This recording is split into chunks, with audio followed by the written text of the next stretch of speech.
How to change Facebook profile picture from mobile app. So if you want to change your Facebook profile picture from your mobile app, then first of all you have to open up your Facebook application. And after opening your Facebook, you have to go to the upper right corner which has a three-barred icon. And now you can tap on your profile.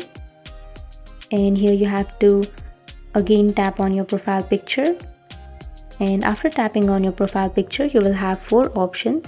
So if you want to change, then you have to choose select profile picture, and you can choose your profile picture from your gallery. And after choosing the photo, on the middle left side you will have a crop option. You can simply tap on the crop, and from here you can crop your picture.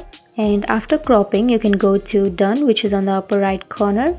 And now if you want to change your profile picture and if you want to save it, then you can simply tap on save, which is on the upper right corner. And that's it. That's how you change your Facebook profile picture from mobile app.